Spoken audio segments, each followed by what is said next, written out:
3 nights before the steakhouse stunt, I walked into the kitchen around 5 in the morning, looking to grab some Tums and maybe a slice of leftover pizza. I'd been up half the night with heartburn, mostly from stress, partly from cheap bourbon. I stopped dead when I saw her. Lorna was at the kitchen table, hunched over a stack of papers like a high school teacher grading final exams. Glasses on, red pen in hand, lips pursed. She had her bathrobe half open and one leg bouncing under the chair like she'd chugged a pot of coffee. She didn't hear me at first. Then I cleared my throat. She jolted like she'd been caught stealing and scrambled to cover everything with her arms.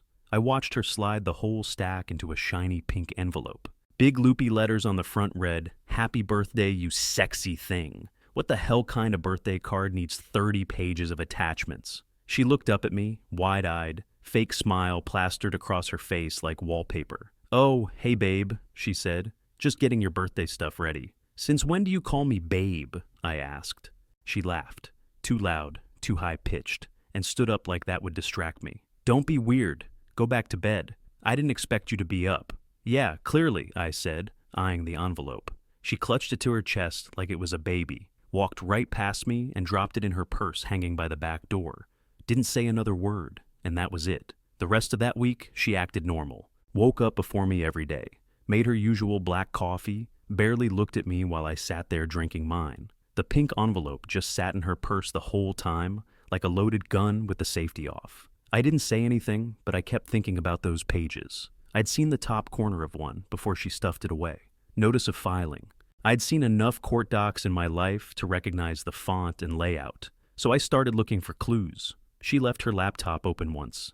I peeked. Chrome tabs about divorce strategy, alimony in Indiana, how to serve someone creatively. Not even kidding. I guess she thought doing it in a steakhouse would be cute. She probably figured I wouldn't make a scene if her mom was there, if the whole family was around. Like their presence would turn me into some obedient little clown. But here's the thing she never figured out. Once I caught her that morning, I stopped being surprised. The whole rest of the week, I watched her like a hawk. Not angry, just done. She'd make little comments like, "This year's gonna be a turning point for you, I can feel it." Or, "We're all really proud of how you've been pushing yourself lately." Proud? She hadn't said that word in years. And we? I didn't ask who the hell we was. I already knew. Every sentence felt like a setup. Like she was trying to paint a nice frame around a dumpster fire. And that pink envelope? It stayed zipped up in her purse until the night of the dinner. She never once offered it to me early, never even hinted, because it wasn't a gift. It was a performance. And I was supposed to be the fool clapping along. But that morning at the kitchen table, that's when the game started. And I'd already decided I wasn't playing. That moment at the kitchen table didn't come out of nowhere. That was just the finish line. The slow breakdown started years earlier, right after the honeymoon, when it became real that Lorna had married beneath her, as her mom put it. They didn't say that to my face, of course. Not at first. But Joyce made it obvious in the way she talked about me like I was a foster dog they'd taken in. At every holiday party or barbecue, she'd introduce me with the same line. "This is Doug. He used to work construction." Not does construction. Not even still finding work. Just used to. Like I was already expired. Never mind that I was doing maintenance at a retirement complex, fixing busted boilers and unclogging toilets for 80-year-olds who thanked me with brownies and $20 bills. Never mind that I was patching drywall and running new pipe on the side just to keep us afloat.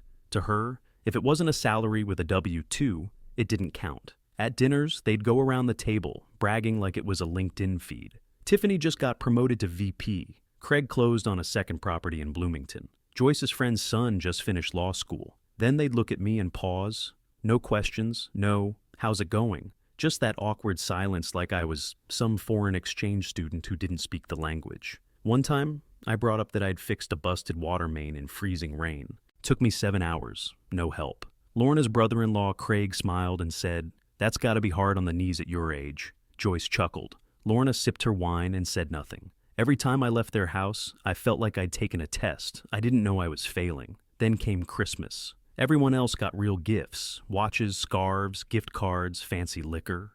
I unwrapped mine and found a used paperback called Reinventing Your Work Life After 50. No card, just wrapped in a page from the Sunday paper. Joyce smiled and said, "Thought it might help. You've still got time." Lorna laughed like it was sweet, like her mom wasn't spitting in my face. I looked at Lorna and said, "You think this is funny?" She shrugged. It's not a bad book. I could have walked out right then. Should have. But I didn't. I stayed.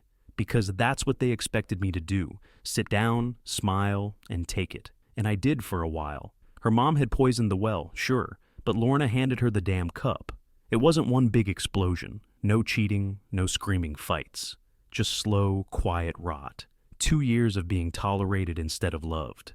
Judged instead of supported. Mocked instead of believed in. And through all of it, I kept thinking, maybe I'll turn it around. Maybe next month, next season, next job. But Lorna had already made up her mind. She wasn't waiting for me to change. She was waiting for the moment it would look good on camera. After that Christmas disaster, I stopped hoping for a damn thing from any of them. Not praise, not support, not even a pat on the back. Instead, I went inward. Started waking up before the sun, before Lorna, before the house filled with her sighs and that dead silence she weaponized so well. I'd sit in the kitchen with a mug of cheap black coffee and scroll job boards on my phone. When that got old, I'd drive to the public library just to use the desktop computers and breathe different air.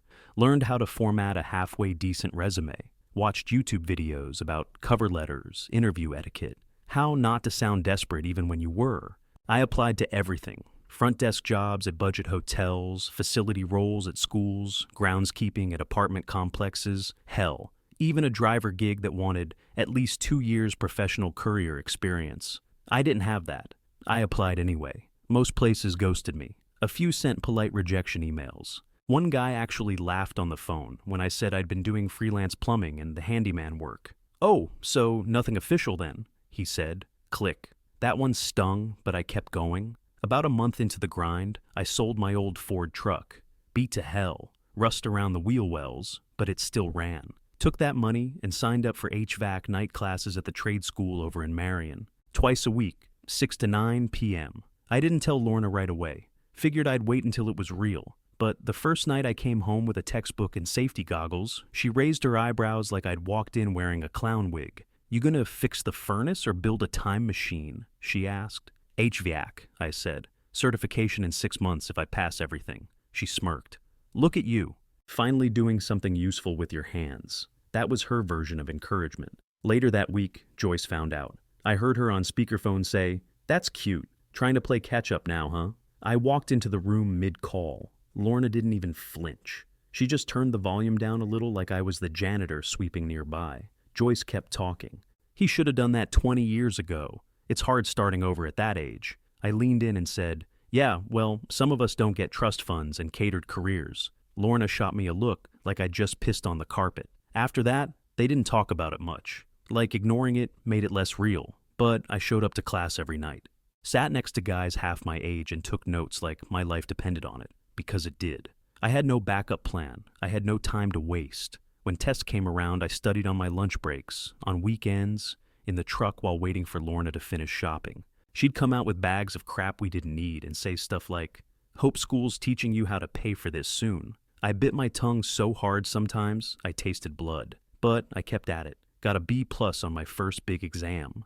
Instructor told me I was solid with diagnostics. Just needed to work on wiring diagrams. I nodded and stayed after class to ask questions. No one clapped. No one at home gave a damn, but for once I felt like I was clawing towards something instead of just sitting still, waiting for life to decide I didn't count anymore. One night, I caught Lorna flipping through my textbook while I was in the shower. Not reading it, just skimming, like she was trying to figure out if it was real or just another phase. When she heard me come in, she tossed it back on the table and said, "You better not fail. We can't afford another dead-end project." I didn't answer her, just dried off, grabbed the book, and went to bed early. I wasn't trying to prove anything to her anymore. I was trying to prove it to myself, that I could still climb out of the hole, even if no one was willing to throw down a rope. I kept my head down after that night. No more arguing, no more biting my tongue bloody, just school, side work, and the job boards. I got used to silence, real silence, not just in the house, but in my inbox. Every application felt like dropping a rock in a well and waiting for a splash that never came. Then I saw this one post, luxury resort downstate, 3 hours south near French Lick. They were hiring a building operations supervisor, full-time, benefits, on-site housing. I almost didn't apply, thought it was one of those jobs they already had someone lined up for. But I figured hell with it. What was one more rejection? So I filled it out, cleaned up my resume again, listed Mr. Cardenas, the old building manager from my first apartment complex job, as my reference. He'd liked me, always said I was the only guy who actually cared about fixing things right the first time. I clicked send and didn't tell a soul. Not Lorna, not my trade school instructor, not even Hank, my old buddy from back when I still had a circle of people to grab beers with. It felt too good to risk jinxing. A few weeks before my birthday, I'd almost given up. No call, no email. Figured it was gone. Then, out of nowhere, I got the call. Monday afternoon, I was folding a basket of laundry, mostly Lorna's, stuff she'd started and left, sitting in the dryer for 2 days. I had my phone in my back pocket, and when it rang, I almost didn't answer. Unknown number, Southern Indiana area code. "Hello?" I said. "Hi, is this Doug?" "Yeah, this is Amanda from Whitewood Pines Resort. You applied for the building ops supervisor role?" I had to sit down. My knees actually buckled a little. She kept going. "We really liked your resume. Your hands-on background is actually what we look for. You're not just a clipboard guy. You know how to get stuff done." I must have said, "Yes, ma'am," 5 times during that call. We talked about the job for 10 minutes, housing included. Base salary, 58 grand, full health, dental, the works. Then she said, "We'd like to offer it to you. You'd be reporting to our head of maintenance. You'd have a team. And we'd like you to start before the season picks up." I didn't hesitate. "I accept," she laughed. "That was easy. Not on my end," I said. We worked out the details. They'd send a full offer letter by email. Start date was flexible. They even offered to help with the move. I thanked her again, hung up, and just sat there, in silence, the dryer humming behind me, half a towel still in my lap. I didn't tell Lorna, didn't tell Hank, didn't tell anyone. I just looked around the house and knew it wasn't mine anymore. Not really. It was her stage, her family's little dollhouse project.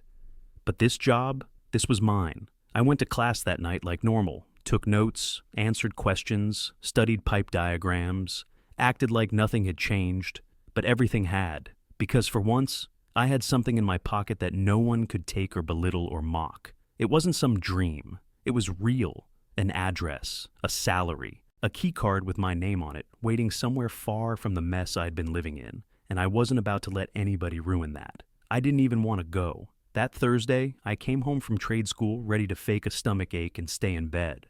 But Lorna was already dressed like she was going to a gala, heels, red dress, curls done up, like she'd hired someone. "It's your birthday," she said, tossing me a clean button-up. "You're not skipping." So I put it on, combed my hair, and drove us to Outback in silence. The moment we walked in, I knew something was off. Joyce was standing by the table like she was hosting the Golden Globes. Craig had a sport coat on, and Tiffany looked like she was about to sell real estate. Everyone smiled too wide. The table was already set with drinks, menus fanned out like props. Joyce kissed my cheek like she hadn't spent the last 2 years slowly peeling off my dignity, one insult at a time. "We're celebrating you tonight," she said. I muttered, "Lucky me," and sat down at the end of the booth, back to the wall. Old habit.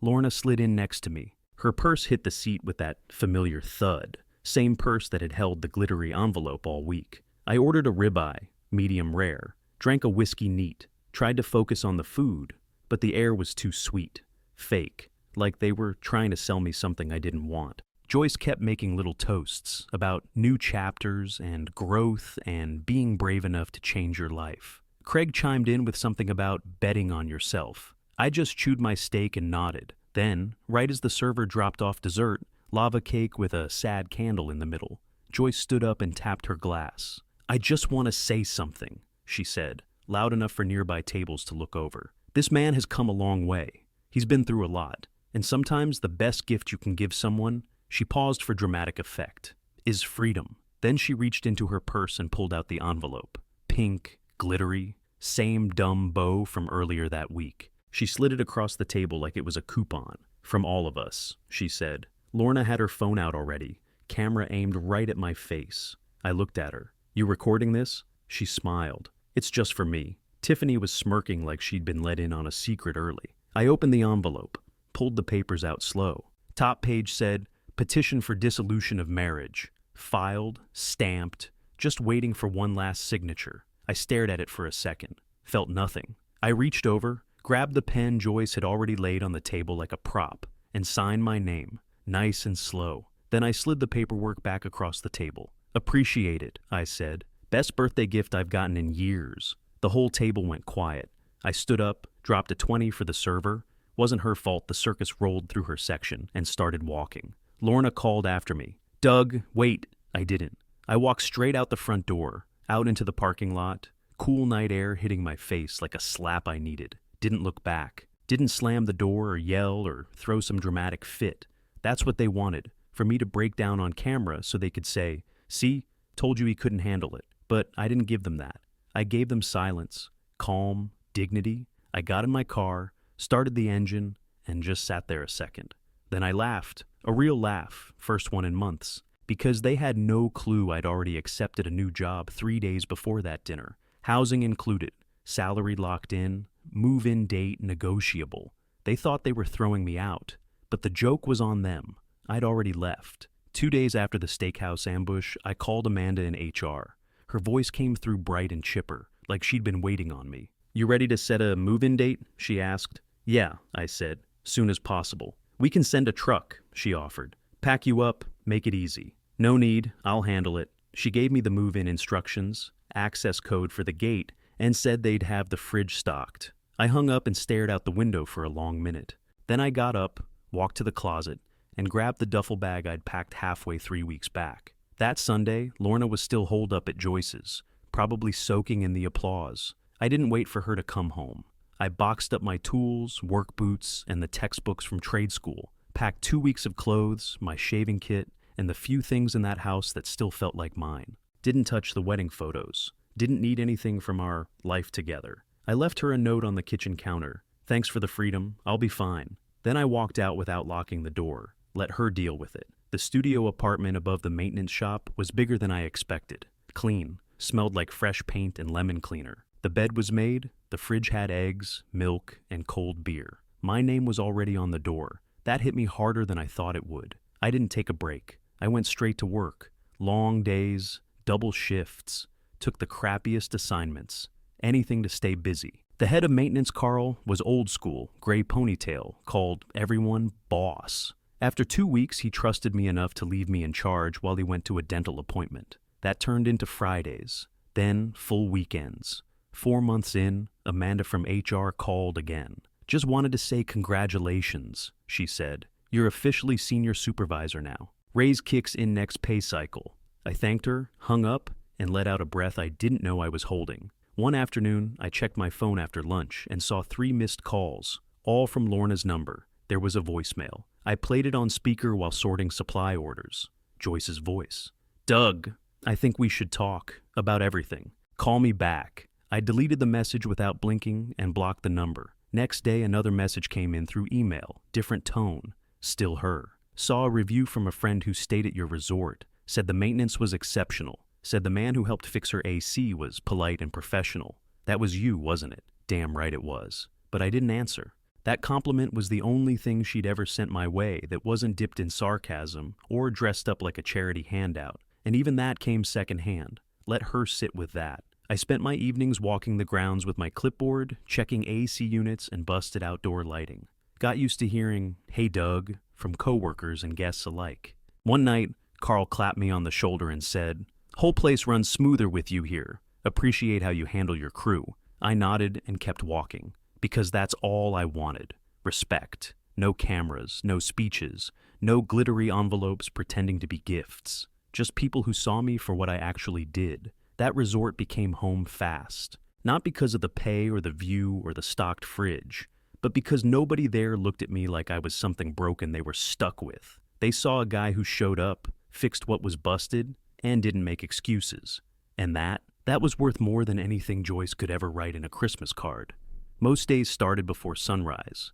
I'd grab coffee from the staff kitchen, walk the perimeter, check systems logs, and map out the day's assignments for the crew. It was calm, predictable, solid. My new team respected me. Young guys, mostly, some still figuring out how to swing a hammer without breaking something. But they listened, they showed up.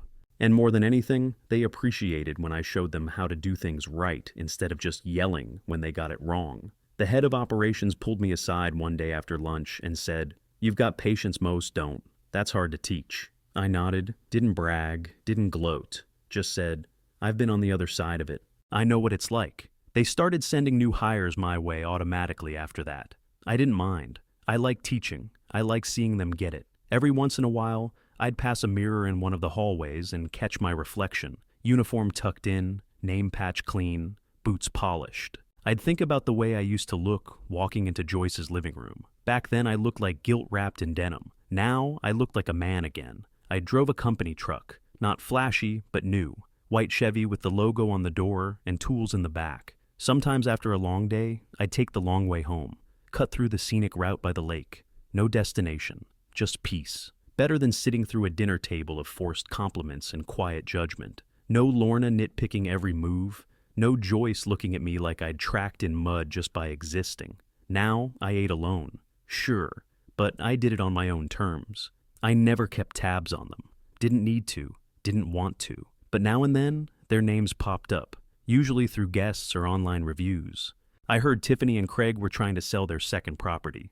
Saw Joyce's name listed as a panel speaker for some financial planning event. Didn't click, didn't care. The only real update I got came secondhand, from one of our guests. Lady in her 50s. Her AC went out mid-June. I went up to fix it myself. She stood there talking while I worked. Mentioned being from Carmel, same as Joyce. Said she worked at a community bank. The woman who trains us reminds me of you, she said. Calm, focused, doesn't waste words. I laughed a little. Does she talk too much when other people are working? She grinned. Nope. She used to, though. Not so much anymore. I tightened the last bolt, gave her instructions for the thermostat, and left. Later that week, I saw a glowing online review. Maintenance staff is top-notch, polite, quick, especially Doug. He fixed our AC like it was nothing. No mistaking who that came from. I imagine Joyce reading it. Imagine her realizing I wasn't buried. I was thriving, out of her reach. No revenge post, no dramatic monologue, just doing my job better than she ever thought I could. That was justice.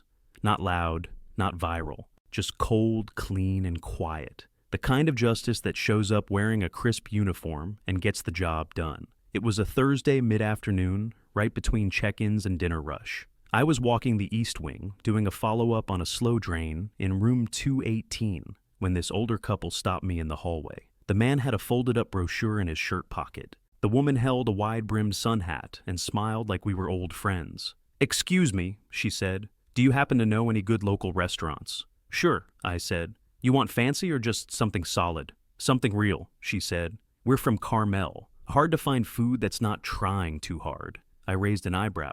"Carmel, huh?" She nodded. "Yep. I work at the community bank there. Joyce Hargrove's my supervisor." She said it like that name was supposed to mean something good. I smiled, real slow. "Tell her Doug says thanks for the push." The woman tilted her head. "Sorry? Doesn't matter," I said. "There's a diner down the road. Real food. No frills." She thanked me and they kept walking, confused but polite. I stood there a second longer than I needed to. Then I turned and headed back down the hall, grinning to myself like I'd just won a bet no one else knew I placed. That night, I sat on the balcony outside my apartment, cracked open a cold beer, and watched the lights from the city flicker below. There weren't any fireworks, no parades, no big finale, just quiet, clean air, a job done right. That was enough. Some people leave a bad marriage with broken glass and lawyer bills. I walked out with my back straight, a key card in my pocket, and not a single regret. 18 months later, I was out in the back lot of the resort, standing beside the HVAC unit with a kid named Trey, new hire, fresh out of trade school, still wearing work boots with the tag on the sole. I was walking him through safety checks, watching him fumble with a voltmeter like it was his first day holding one. "Don't rush," I said. "Fry yourself, and I'm not filling out the report." He laughed, nervous, then looked up at me and asked, "So, how'd you land a gig like this, especially at your age?" I didn't blink, just said, "Someone handed me divorce papers once. Best career move I ever made." He stared at me for a second, then cracked up. We didn't say anything else about it. Didn't need to. The guys on my team respected me. They listened. They didn't treat me like I was some washed-up old man with nothing left to offer. My boss trusted me, gave me weekends to run solo ops, let me hire the right kind of crew. I slept through the night now. No pacing, no sinking gut, no fake smiles waiting at the kitchen table, no judgment when I kicked off my boots, no phones pointed at my face, waiting to capture a weak moment. I didn't have to keep my guard up anymore. And every so often, maybe once a month, I'd see a friend request pop up from someone in Lorna's family, Tiffany, even Joyce once, under some weird business alias. I never accepted. Didn't block them either. Let them see just enough. New photo in uniform. A comment from a coworker saying, "Great work this week." No hashtags, no petty captions, just calm, steady living.